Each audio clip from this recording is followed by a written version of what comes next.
Harmony here, and welcome back to the Thrive podcast. I'm really excited. We are on episode 4 this week. So for those of you who are new to the podcast or are visiting us for the first time today, welcome.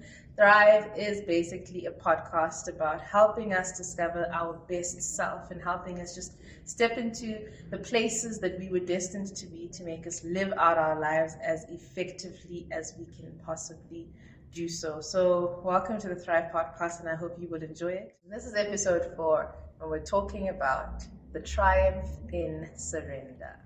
So on our last episode, we covered the 3 basic things that we experience once we make the choice to actually step through the door, right? So at that pivotal moment where it feels like we're at the crossroads of, making a really big life-changing, life-altering decision and just being stuck in the old which is comfortable, the old which is something that we know and we've experienced because we've been there for so long.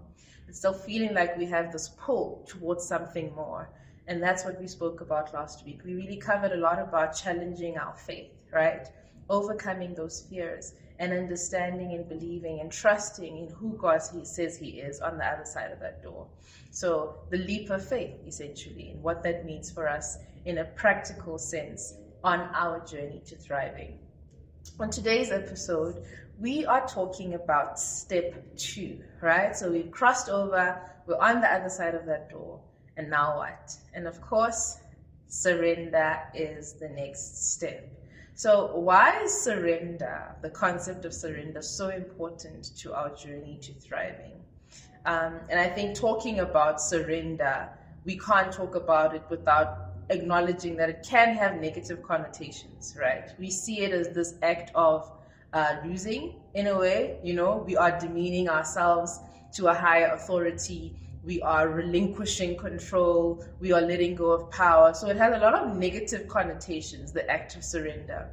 And in this episode, we unpack it on the basis that it's actually triumph in surrender, particularly on our journey to thriving, right? Because ultimately, we have stepped into a new door. We have taken the leap of faith, and we are literally standing in a brand new environment. But what we need to understand is we cannot approach the new environment with old tools, right? The things that we knew about ourselves, about our abilities, about our skills, will not be enough to get us across the next season when we jump into the new environment. We need to reassess and understand that the things that we knew about, where we came from, our expertise even, the season that we are in at the moment, once we've made the decision to jump over and hop into the new door, we cannot approach a new season using old tools. And that becomes the part that surrender takes. So as we navigate life in the new door, we are met with the reality that, it's not what I thought it would be. Of course, it isn't. It's a new environment. It's a new set of challenges. You knew stepping into it that it wasn't going to look the same as your old life. That's exactly why you wanted to step into it, because you wanted something new, something more, right? But it doesn't take away from the fact that this newness is a little bit unnerving, because we have the tendency to be wanting to use what we've known to address new challenges. And as we're stepping into Thrive mode and we're becoming different and we are taking on new challenges and doing things differently and stepping out of our comfort zones, we need to be aligned with the fact that we have to release, we have to surrender. The resistance that we experience in this new location of our lives is between our ability to function with the tools that we used to have in a new environment. And that's the challenge that we experience the most. It's a new level of discomfort because we are trying to fix things, new things, right, with old tools. And we're not going to win. Let's face it, that is not the remedy to moving forward. So what thriving looks like in a situation like that is surrender. And what surrender means is relinquishing control, relinquishing our limited knowledge and understanding of a present situation into the hands of an all-knowing and a sovereign God who has all the answers for the space you've stepped into and where he's taking you. And that's the difficulty, this tug of war between, I've been this, I can do this, I can overcome it, I'm skilled in this, I'm an expert in that. And then you step into a completely different environment, a different space because you wanted to, because you wanted more. But you cannot function using the same tools that you've used before. And surrender is basically coming to that realization that, you know what, this new space requires me to make use of a different set of tools. And unfortunately, we don't have that knowledge in our own capacity for that place. And the one that does is the one that we should look to. He's the one that we should surrender to because he can then give us a more detailed analysis of how to move forward in the new environment that he has us in. So for me, part of the journey on my journey to thriving is, as I explained in the previous episode, I was staring down a resignation letter from an employment place that I've been at for a good 10 years. And I felt like I'd hit a ceiling, right? I didn't know what I was going to do. I didn't have a solid plan, but I just knew that there was something calling out to me to do more. And after a lot of prayer and after a lot of speculation and just trying to figure out what is the next season going to look like, I took the leap of faith. I stepped into the door and I resigned. Now, resignation is not what I, prescribe for everybody. Everybody's journey to thriving is different. This just so happens to be mine. So let me not be quoted on the fact that I just feel like people should make ill-informed decisions and resign from their jobs. But I'm trying to take you through the motions of what happened with me on my journey to thriving and how, for me, relinquishing control of that situation looked like closing my eyes and stepping into a place that I didn't necessarily have all the answers for. And I remember that, there was a sudden burst of energy and excitement at the prospect of, I did the thing. Yes, I don't have all the answers, but on the other side, I know there's greatness and I'm going to be living my best life. I'm going to be fully functional on all cylinders, burning, all the skill sets that God has given me, and I can't wait. And I stepped into the door with that excitement. But it is a naive perception because you are literally taking a completely different door. You don't know what waits on the other side. So you cannot anticipate that you can just get there and function. And that's exactly what happened to me. I spent a long period of time, post-resignation, feeling somewhat stifled, stuck, battling with a lot of regret, a lot of double sort of mindedness, doubting, did I do the right thing? Did I make the right decision? I don't know what to do now. I'm stuck. And it took a lot of prayer and contemplation for me to get to a place where I understood that the reason I felt stifled in this new place, the reason I felt stuck in this new place is because I was attempting to use my own knowledge, my own understanding of preconceived knowledge, mind you, of a a situation that predated where I was. And I was attempting to actually make use of that to make a successful transition into the new season. And when I realized that going against, this place where I am with knowledge of my previous place is not going to help me, I needed to surrender. And for me, that looked like just letting go of control. I had to literally sit down and be on some, what now, Lord? Right? You have called me to this place. I took the leap. I did the thing. I trusted, but I don't know what to do now. So everything that I knew had to be reshaped according to what he wanted me to do. And that was a very challenging thing. And that, in a sense, speaks to surrender. We have to relinquish control to a power that is above us, a more superior being who has all the answers when we are stuck and we don't, so that we can follow his guidance and his guidelines, because he has a clear picture of where you're going, a clear picture of where he's setting you on, where you will be most effective. And the best thing that you can do for yourself in that season is relinquish control and trust him. Trust that he knows what he's doing, and understand that you cannot utilize what you have been using in the new season. Now, I like to look at surrender as a very paradoxical idea, right? especially in the context of thriving, because it's something that we have to do continually. Because it doesn't matter how far on the journey to thriving you get, you are constantly being put in a position to resurrender and resurrender and resurrender, because it's our nature as people to get comfortable, right? We get comfortable with developing a certain skill set, and we think, no, I aced that, I'm okay. And then something else is brought to the fore, and you have to relearn something or unlearn another thing, because the journey to thriving is a partnership. It is a partnership between us and God. And on a partnership journey, it's never about you taking the reins completely. It's about working together with your partner to achieve the best version of you that you can. So it's this consistent resurrendering on our journey to thriving. And for me, it's highlighted in the following 4 things. Step 1 is acceptance. Step 2, submission. Step 3, releasing. And step 4, receiving. And we're going to unpack all of those steps in just a moment. So when we talk about acceptance, we talk about coming to a place where we acknowledge and fully accept that things as they were are no more, right? So we've moved from one place to another on our journey to thriving. We've made a drastic change. We are in a new environment. And the biggest hindrance to thriving is when we refuse to accept the change, right? So when we want to still operate and function in a new place, but with an old mindset, you cannot change locations and still function with the mind that you had in a previous location. There will be a resistance, and there will be a conflict and a frustration that we'll experience as a person. So the first thing that we need to do on our journey to thriving is learn to accept that things are no longer as they were.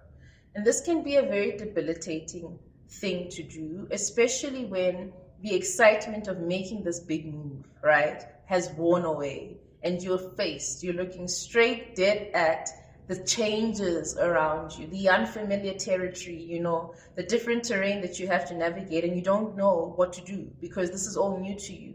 And to accept that you have to be different, you accept that the situation is not what it used to be, is a very challenging thing to do.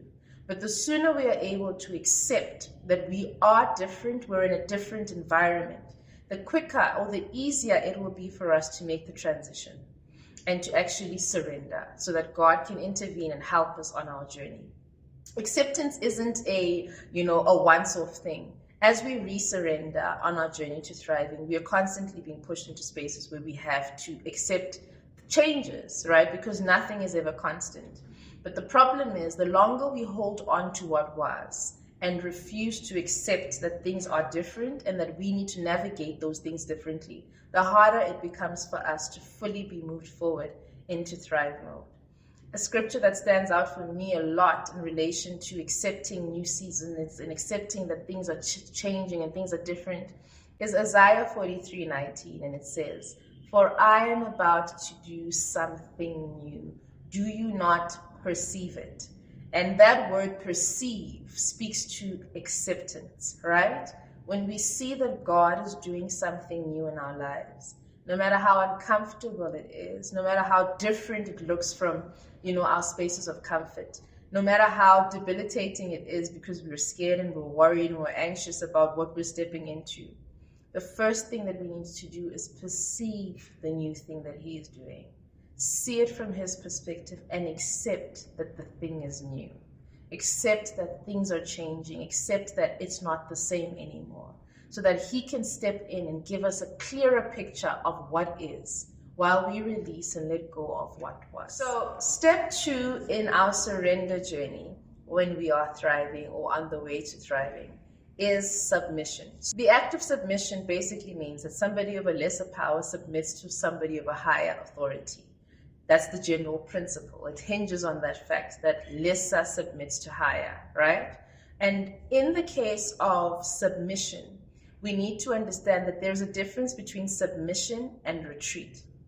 When we retreat, we walk away from something. We throw our hands in the air and we basically say, you know what, I'm done. This is not me. I'm not doing this anymore.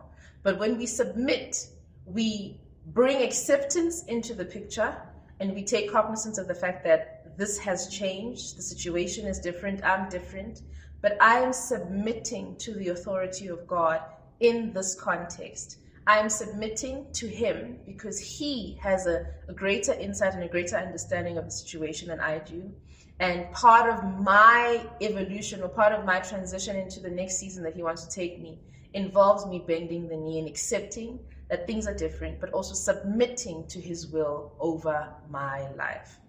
It's a very difficult thing to do, but it is not retreating, and there's a difference, because I think sometimes we are caught between the full understanding of walking away from something, giving up and quitting, and saying, you know what, I don't understand this, but you do. I'm going to wait to hear what you have to say about the situation.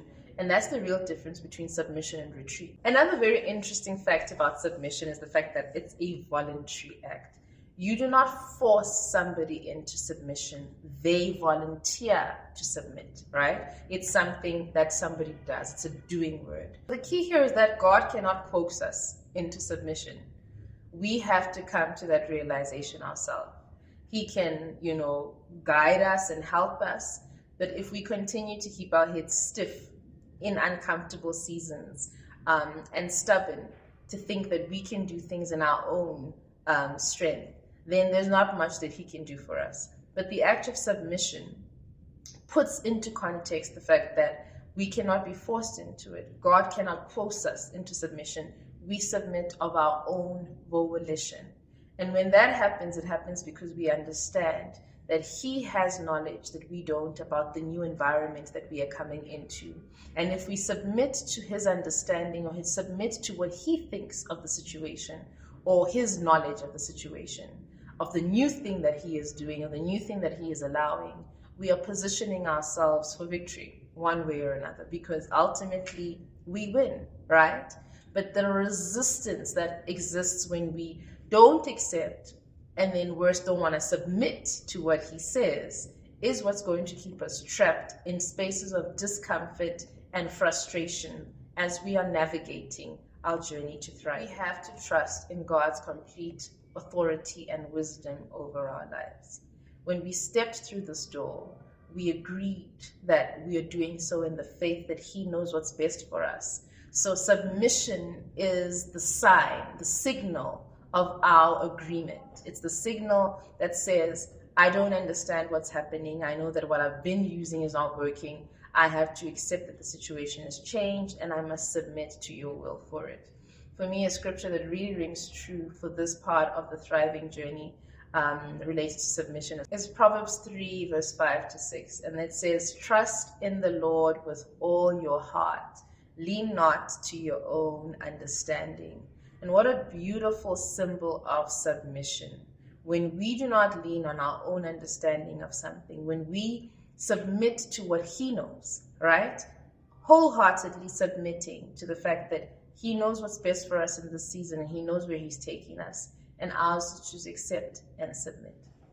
Now, step 3 is releasing, right? So when I stepped out of the old door into the new, I had a plan somewhat. It was foggy in the sense that I didn't know what I was going to do. I just knew I was going to kill it, whatever it was. Right? So I stepped in and I was like, okay, there's plan B. There's no real plan A, but whatever happens, there's a nest egg there. I can fall on that. If plan B doesn't work out, there's plan C. If plan C doesn't work out, I can try plan D. So I already went into the new door, with faith, believing that God would catch me, but I had contingencies just in case he didn't, because that's what we do. We want to take things into our own hands. We want to control outcomes. We want to control situations. And so that's what happened with me. And this takes us to step 3 of the surrender journey, of the surrender process, right? And it's releasing. Because it doesn't help for us to accept that the situation is different, submit to God, but still hold on to our plans and still hold on to our desires for the situation. Be still and know that I am God. One of my favorite scriptures, just because it reveals so much about who we are as individuals, right? Where our trust is found. And releasing is that part of the journey, the point at which we acknowledge that, yes, I had my own plans. I had my own expectations for the situation. Things are not panning out the way that I did. I cannot hold on so tightly to the desires that I have that they stop me from allowing God to be God. And they stop me from allowing Him and His plans for me to take precedence. And at that point, we need to release what we thought was the plan, what we thought was going to work, over to Him, because He has a better version of events that He wants to create for us. And that relationship between acceptance, submission, and releasing is possibly one of the most pivotal steps that we can take on our journey to thriving, because we need to understand that we were not capable of thriving on our own, because if we were, we would have been thriving all along. But at the point that we choose to make the choice to step into a new place that allows us to thrive, we are surrendering to the will of God. We are surrendering to His knowledge and His understanding for what are the ingredients, what are the steps that we need to take to be able to thrive. And that act of releasing is such an important and such a crucial step in this process, because holding on to what we want, if it supersedes what God wants for us, is a futile exercise. We will come second best, and we will just keep being on this loop of disappointment and excitement and disappointment and excitement. But ultimately, the moment that we are in a place to be still and let God be God is when we are able to be pushed forward into thriving in a way that we cannot even fathom. So releasing is step 3, and it's such an important step. Then finally, we go into the 4th step of our surrender process, and that is receiving. So a friend of mine many years ago gave me the analogy, and she said, giving involves one hand or two, depending on how much you're giving, right? But ultimately, for you to give something, your hand must be open. But your hand has to be open for you to receive something as well. If your hand is closed, you are not in the position to give or to receive. And so with that, it's this understanding that as we release, which is step 3, we can also receive from God the plans that He has for us. And we look at Jeremiah 29:11, and we hear scriptures like, "For I know the plans I have for you, plans to prosper you, plans to give you hope and a future." And we are encouraged that He knows what's good for us. He knows what's going to work for us. And so why don't we release our own plans? The things that we had, the dreams that we had that didn't materialize, the wishes, the hopes, release them to Him so that He can transform them into something better, and we can receive the better. And that sums up the process of surrender. It literally takes us from acceptance to submission to releasing and receiving. All in one act is the act of surrender, taking us from what seems like oppression to triumph. Because the moment that we relinquish control over this part of the journey, the moment that we release our control and we release what we thought was best for us, God is able to step in and do something far more beautiful with our stuff. He's able to step in and take us and propel us to the next season, propel us to the next step. And I've seen that play out so many times in my life. I've seen it play out on my journey to thriving. And every time I've gotten to a place where I'm resisting the act of surrender, every time I'm getting to a place where I'm just battling, releasing and holding on to, and releasing and holding on to, every single time I release control, every single time I submit and I accept that He is God and I am not, and He knows better, no matter how much it pains me to let something go, the moment I do, I am blown away at what God can do with things that I wanted to hold on to. It's with this that we step into this episode for thriving. And it's an important one because this paradoxical relationship between surrender and victory, sort of bending the knee, but also winning. It's such a weird concept, but it's in surrendering that we actually claim victory during our thriving process. And it's such an important part of that. We're going to talk some more about this nature and this relationship between surrender and thriving and how the two work together. And, how does it happen? How does it happen fluidly? Not so much, because who surrenders fluidly, right? Because it's hard. But ultimately, we're going to talk about this and go at length with our next guest. Now, in part 2 of the episode, we speak to a very good friend of mine, Larissa Meyer, who has so much knowledge and so much experience, about her journey to thriving and some of the things that she's had to experience and encounter while figuring it out, right? Which is such a beautiful thing to experience when we come into the knowledge of who we are over a period of time, but we see the hand of God on that journey. And we're going to talk to Larissa about what impact did surrender have on her journey to thriving?